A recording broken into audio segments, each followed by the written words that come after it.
Greciano. Vous êtes docteur en droit pénal international et maître de conférences à Clermont-Ferrand et vous êtes spécialiste en droit privé et sciences criminelles.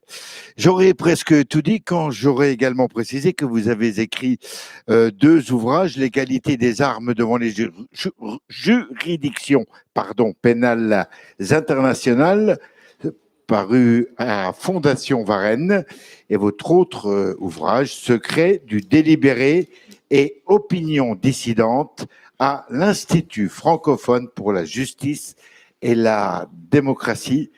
C'est à vous. Merci. Merci pour votre invitation. Je vais donc vous parler de l'affaire George Empen et je vais vous en parler en tant que juriste puisque c'est ma formation. Bien entendu, je vais essayer d'en parler le plus simplement possible pour que ce soit accessible à tous. Donc, je vais apporter un éclairage juridique vraiment sur cette affaire Empen. Déjà, on peut commencer par la première photo que vous avez déjà vue en réalité ce matin. Alors là, vous la voyez de plus près de George Empen. C'est celle où il était membre de l'équipe de foot. Et donc là, on a un gros plan sur son visage. L'affaire George Empen est emblématique des difficultés juridiques que l'on peut avoir à juger, à poursuivre et à juger les auteurs de torture et plus largement de crimes internationaux comme les crimes contre l'humanité. Problème juridique, mais pas uniquement, vous allez le voir, le percevoir, il y a aussi des aspects éminemment politiques dans ces affaires. Alors je ne vais pas vous représenter George Empen puisqu'il a été déjà présenté ce matin. Je vais me concentrer sur son parcours judiciaire qui est assez long et que l'on peut découper en 5 étapes. Alors d'abord peut-être la photo suivante qui est un croquis qui a été réalisé par mon grand-père, donc de George Empen, qui était donc tortionnaire, qui était chef du camp spécial du fort de Mesquelu. Alors moi, je vais me situer après la fin de la guerre. Empen s'enfuit en Tchécoslovaquie et pour les autorités françaises, Empen a disparu. Pour autant, on ne se désintéresse pas totalement de lui, puisqu'il va y avoir, donc ça c'est la première étape de ce parcours judiciaire. La première étape, c'est la saisine du tribunal militaire de Metz. Alors c'est une décision, il y a une décision qui va être rendue. En réalité, j'ai peu d'informations sur cette décision, qui pourtant est importante. Donc c'est là où c'est un peu étonnant, c'est que finalement c'est pas celle-ci qui a le plus marqué.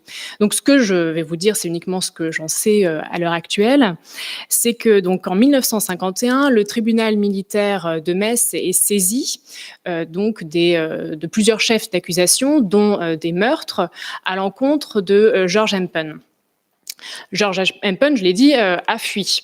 Donc du coup, il y a une décision qui va être rendue par ce tribunal militaire et on appelle ça une décision, c'est un jugement par contumace. Alors c'est un terme spécifique que l'on a en droit. Qu'est-ce que ça signifie, un jugement par contumace? Ça signifie qu'on va juger une personne en son absence. Et donc là, c'est possible, hein, c'est une procédure spéciale, hein, exceptionnelle, mais qui est autorisée. Et donc le tribunal militaire de Metz va condamner George Empen pour donc toutes les accusations portées contre lui. Mais le tribunal le condamne en son absence. Il n'est pas réellement inquiété par cette décision puisque donc il a fui. Il est en Tchécoslovaquie. Il va retourner en Allemagne. Il va bénéficier pour cela d'une loi d'amnistie.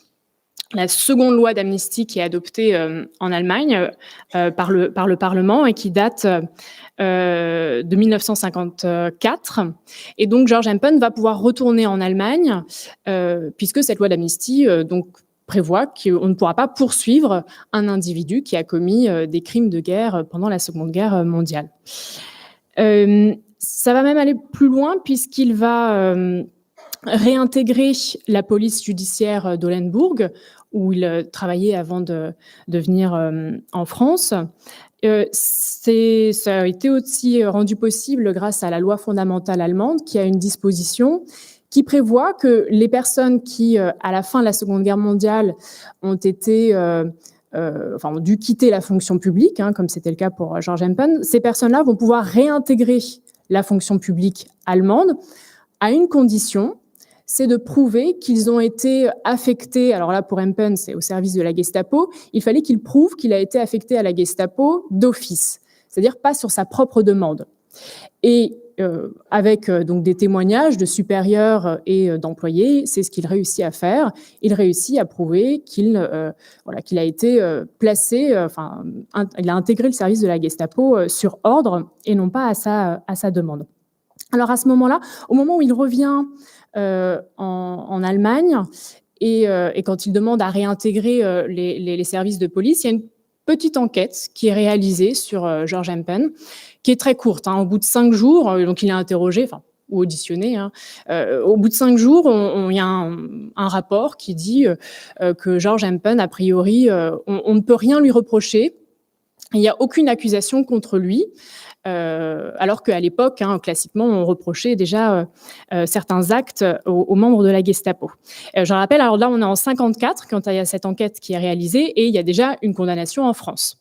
Mais voilà, l'enquête allemande n'est pas allée jusqu'à s'intéresser à ce qui s'était passé en France, si bien que George Empen peut réintégrer la fonction publique.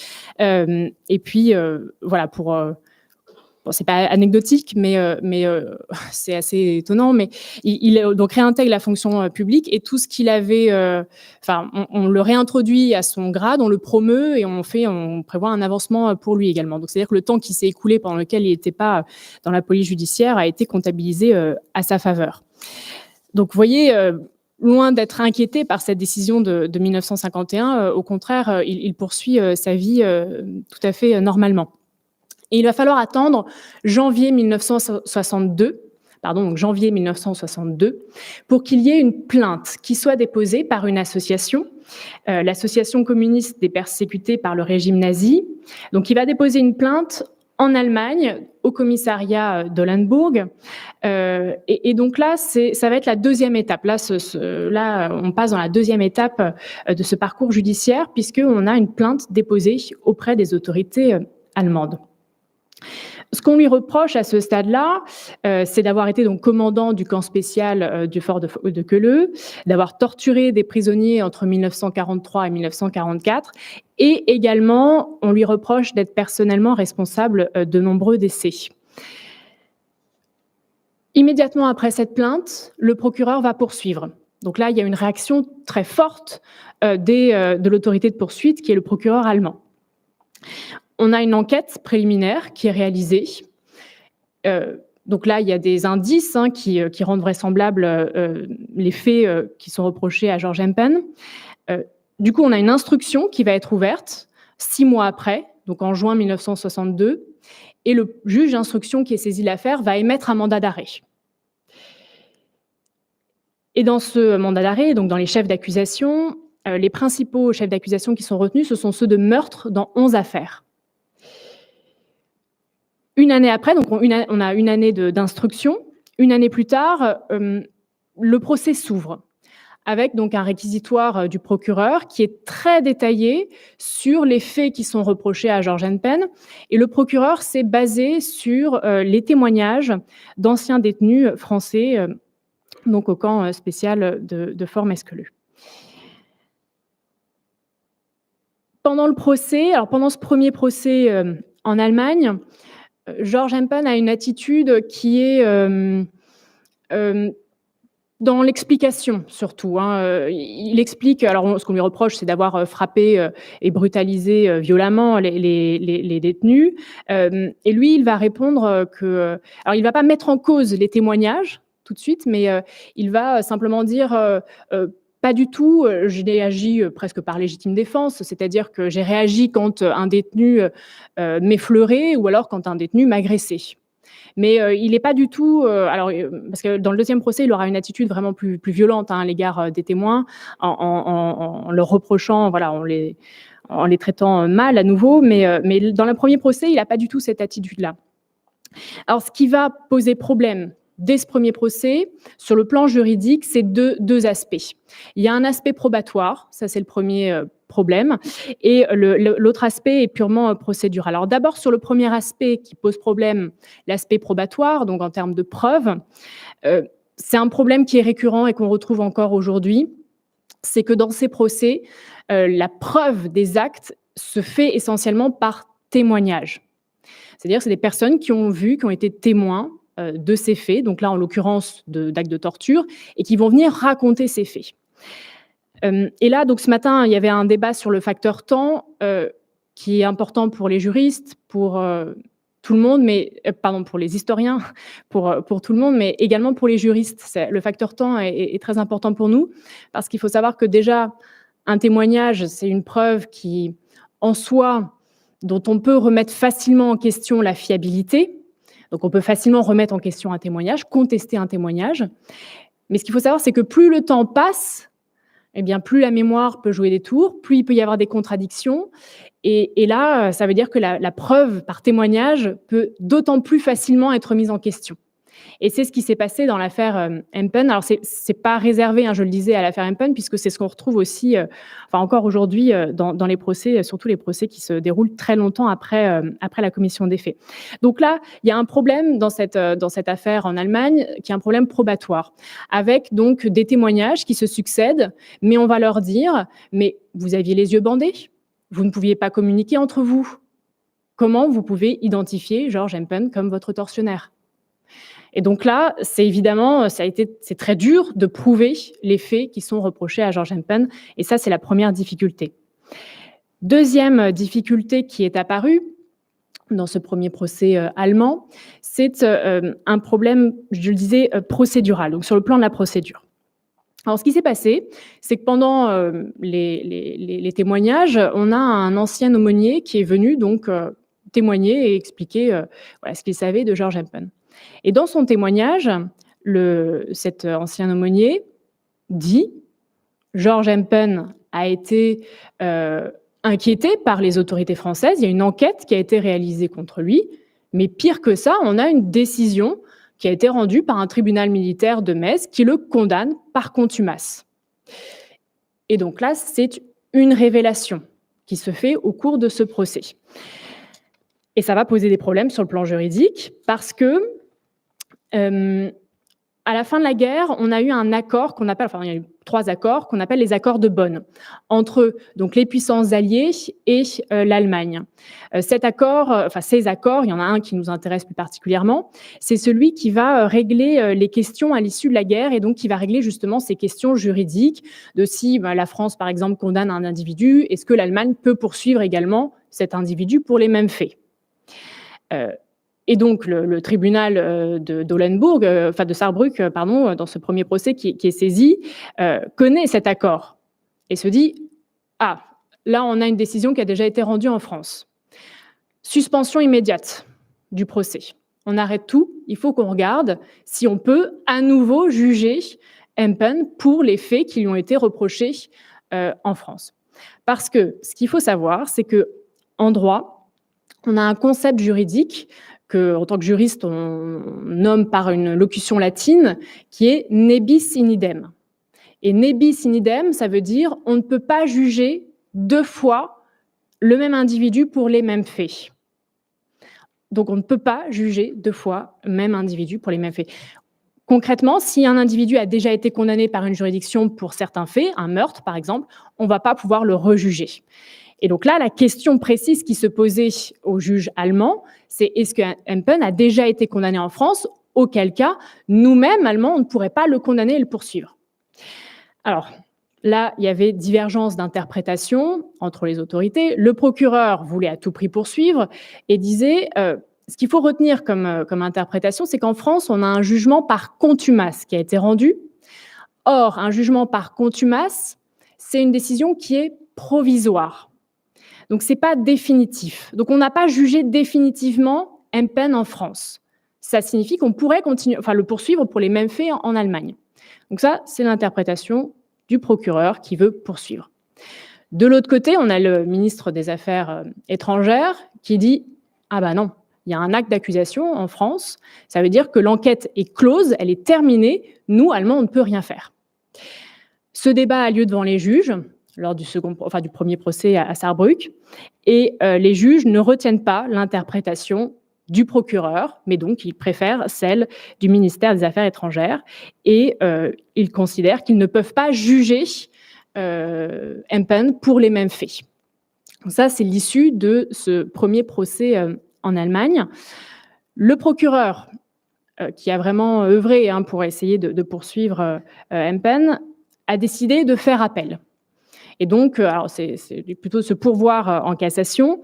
Et donc, il va aller devant la Cour fédérale de justice. Et là, c'est la troisième étape de ce parcours judiciaire, avec ce que beaucoup d'entre vous connaissent. Là, on va avoir l'arrêt dit Empen, qui va être rendu par la Cour fédérale de justice allemande.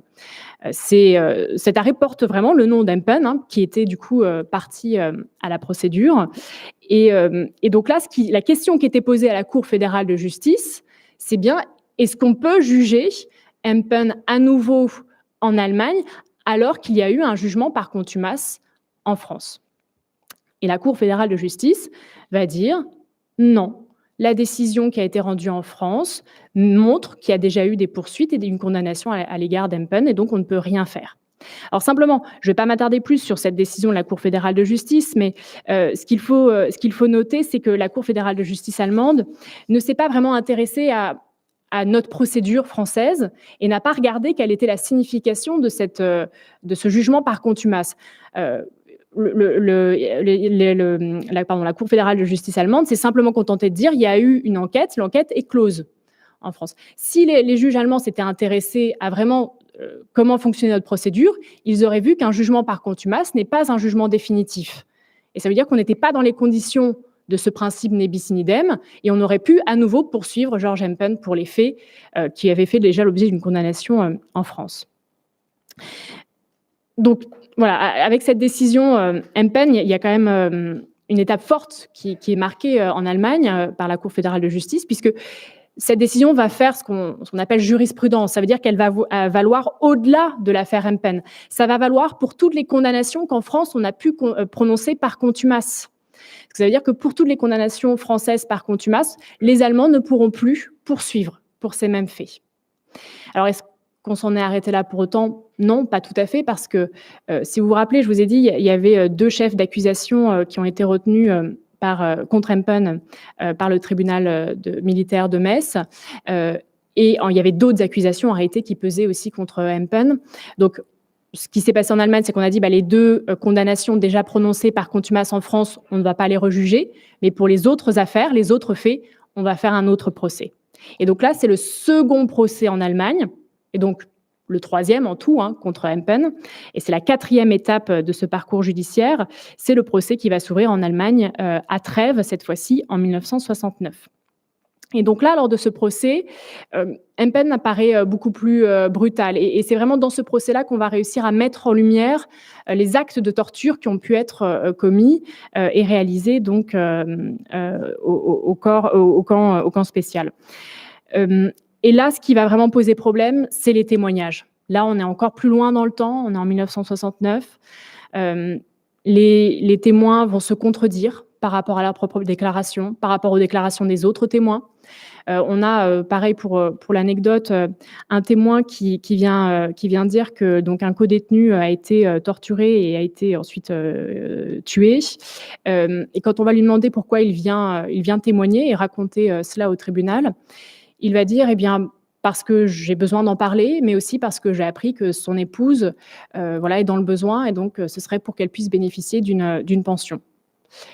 Et là, le tribunal y a vu une manipulation potentielle, avec une instrumentalisation donc de ce témoin. Et les juges allemands ont eu peur de cela et ont décidé que ce témoignage devait être écarté. Et autre élément qui posera problème, c'est vraiment au niveau de l'intention. C'est vrai que tout à l'heure, il a été dit que lorsque l'on torture, c'est pour torturer et non pas pour tuer. Et finalement, c'est comme ça que les juges ont raisonné. En tout cas ici, c'est pas toujours le cas, hein. Ici, c'est comme ça qu'ils ont raisonné. Ils ont dit que on ne pouvait pas, parce qu'il est poursuivi. Je rappelle, hein, M-Pen, il est poursuivi pour mort, hein, pour avoir donné la mort. Ce qui va être dit, c'est il a torturé, mais on ne peut pas déduire des coups qui ont été portés. On ne peut pas déduire l'intention de donner la mort. Et du coup, à l'issue de ce second procès en Allemagne, hein, en 1969, M-Pen a été acquitté. Du coup, dernière étape, est-ce que véritablement il n'y a rien qui aurait pu être fait contre Georges M-Pen? La dernière solution qui était possible finalement, c'était d'extrader M-Pen, donc qu'il soit arrêté en Allemagne et puis transféré en France pour exécuter la condamnation par contumace, donc condamnation à mort, hein, qui a été prononcée contre lui par le tribunal militaire de Metz. Et là, ce qui posait problème juridiquement, c'est que dans la loi fondamentale allemande, il y a une disposition qui interdit l'extradition des nationaux. Donc les Allemands n'extradent pas les Allemands, les personnes qui ont la nationalité allemande. Et du coup, on ne pouvait pas obtenir on ne peut pas récupérer M-Pen pour pouvoir le juger en France. Donc simplement pour terminer sur cette affaire, alors oui, bon, finalement, bon, ça s'en est arrêté là, hein. Il y a eu un acquittement qui a été prononcé contre M-Pen, hein. Donc il a poursuivi son chemin et il est décédé à 69 ans en 1974. Et donc contre lui, il n'existe que cette condamnation prononcée par le tribunal militaire de Metz. Et donc cette affaire montre bien qu'il y a des problèmes juridiques. Alors j'ai pas le temps forcément de parler de ce qui se passe aujourd'hui, mais il y a évidemment le droit est en construction et il y a des progrès qui ont été faits pour essayer d'éviter de tels écueils, hein, qu'il y a pu avoir. Après, il y a d'autres aspects qui sont maintenus, hein, et qui restent des principes de la procédure. Mais peut-être qu'on pourra parler la suite lors du débat. Je vous remercie. Merci à vous. On va vous garder.